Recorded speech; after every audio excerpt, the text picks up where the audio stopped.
So welcome to Koh Young here at SMT AI. Delighted to be joined by Joel Scutchfield.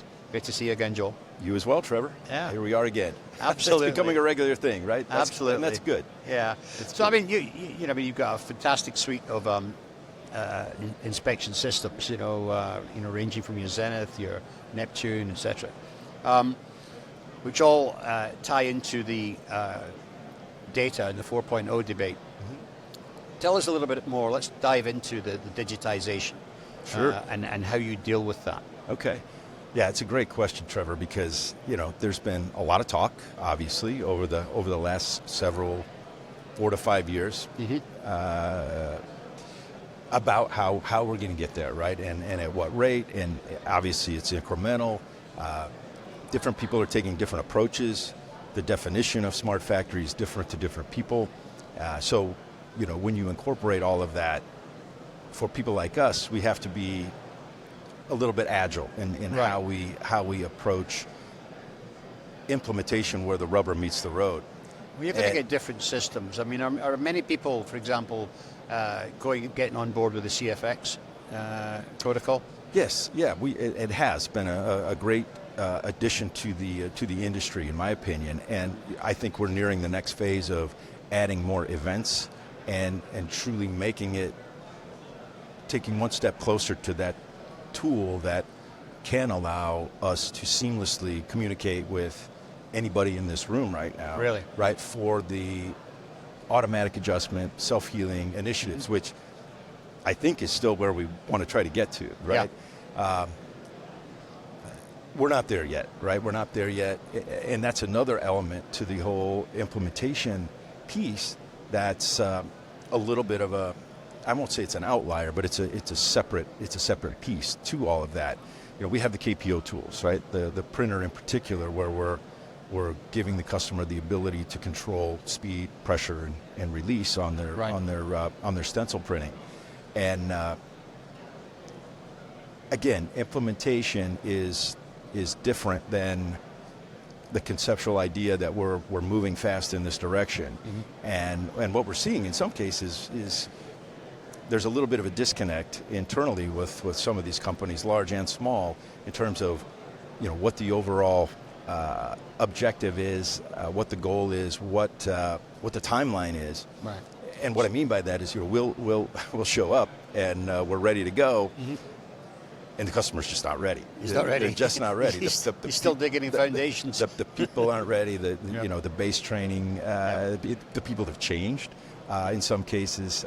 There's just, I guess, there's a lot of factors to really getting where we want to go as a whole.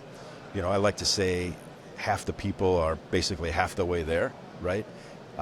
So it's going to take some more time. All right. We're So definitely on the right training track. and education up front is We're- important. We're finding out more and more that that's very critical in terms And are you of. doing that on site, or are you bringing people into your training center first? It's a little bit of both. It's a little bit of both. We're creating a Ksmart implementation team, which is really going to be chartered with taking the ball, taking the reins, and really working with the customer at a very detailed level to make sure we understand what they're trying to accomplish, but also once we have completed what we're there to do, Right. completed that installation, completed any customization that maybe we need to create for them, that they know how to use it, that they Right. know how, from top to bottom, and that's the key, because again,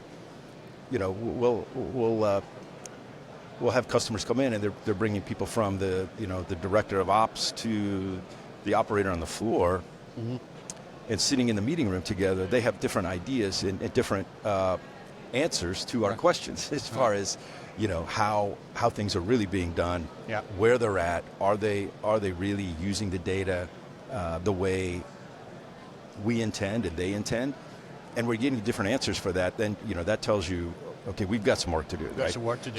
So we want to create a team that ensures that doesn't happen going forward. We want to make sure that the tools that we're providing are being used to the fullest extent. The customers are getting exactly what they were hoping for when they partnered with us, and that we're able to take their business to the next level, which is really what our objective is. So you mentioned earlier there that when you're inspecting the systems and then you're advising the printer on the squeegee blade angle, pressure, etc. Do you have agreements with the printer companies where you're allowed, they're happy for you to go in and change these parameters? Yeah, in fact, it goes a step further than that, Trevor. It's really, we need their full cooperation. Right. They have to create a software piece to this complete tool to make it whole, or we can't be successful, right? So that partnership involves commitment from the printer manufacturer as well to provide us the ability to give them the information they need, and then for them to be able to do something with it. So this kind of comes back to what I said about the readiness. Right. And the customer then also has to be conscious of the fact, and they are. We make them very well of it. We're aware of it, that there's a piece from the printer manufacturer, in the case of KPO printer, that they need to have. Typically, maybe need to have that company on site as well when we're going through the initial implementation and then testing on the floor, validation. So again, if any of these pieces are missing, then, or if they're not ready for whatever reason, latest version, software mismatch, now we have to start. Not start over, but we have to gather again at a future date when everything is ready. Yeah. And do it again. And we're seeing some of that now. So again, we want to avoid that. That's inefficiency, in our world. And so how do we get to the point where we take that off the table, right? Again, one shot. Yeah. Well, so I mean, looking at the software itself, I mean, are you using more AI into your software to help with that decision-making process? So where they maybe see a defect and maybe there's 10 potential causes of that defect, you could maybe use AI and machine learning, as it were, to narrow down that list to maybe 4.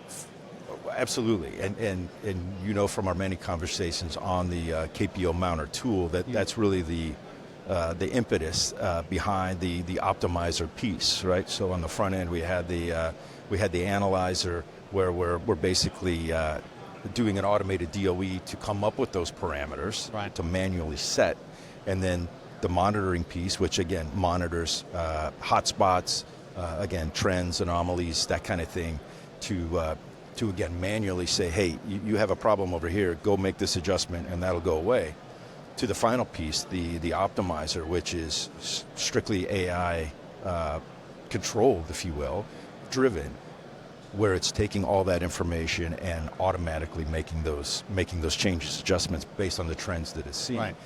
And that's an evolutionary process as well, right? But it also still relies on the operator at the end of the day being able to make the right decision, even if the AI helps them to narrow that down. So I guess the best way to answer that is, we're not going to fix a bad process. We're going to maintain a good process. That's really the goal, right? So back to the preparation on the front end, we need to go in, we need to characterize that process, we need to make sure it's stable, we need to make sure everything is right from the standpoint of how the operator interfaces with the machine, the printer in this case, time on the stencil for the paste, the stencil's been modified the right way with aperture design, and then we can turn it over to AI and say, okay, let's maintain this, right? If you see drift, adjust. But it's almost like taxing your way out of a deficit. You can't get there, if you're starting with a garbage process. So right. So we work hard on the front end with people like Ray to go in and help ensure that happens. So again, there's a lot of pieces to this. I know. And it's nice to say, hey, we're there. But it's not the flip of a switch, right? And it's a changing landscape all the time with the technologies and the applications that are coming in. Yeah. Well, and we continue to evolve them as well. I mean, we're not sitting still by any means, and that includes continuing to evolve the KPO tools for both the printer and the mounter, but also things like Smart Review, where we're making the system more intuitive for the operator to do basically automated judgment, where previously they had to make a decision. Now they don't, right? The classification's done automatically. You know, the long-term goal there, when we're talking about self-healing, is again, once we determine at review that that's really not a defect, let's at some point adjust the machine to not call it a defect, right? So that's, again, that's where we're going. So a lot of work going on with, you know, again, it's incremental and it's in many cases kind of behind the scenes, but it's very important and it will make a huge difference to the end user, you know, once everything is fully in place. So absolutely. Well, as I say, it's an ongoing process, really. It is. It really is. So it is. I want to thank you for bringing us up to speed and telling us all the latest things happening here. You're very welcome. Happy to do it. And it's we'll have more to talk about next time as well. I'm sure along that same line. Absolutely. Okay. Great to see you again, Joe. Thank you, Trevor. Thank you. You as well.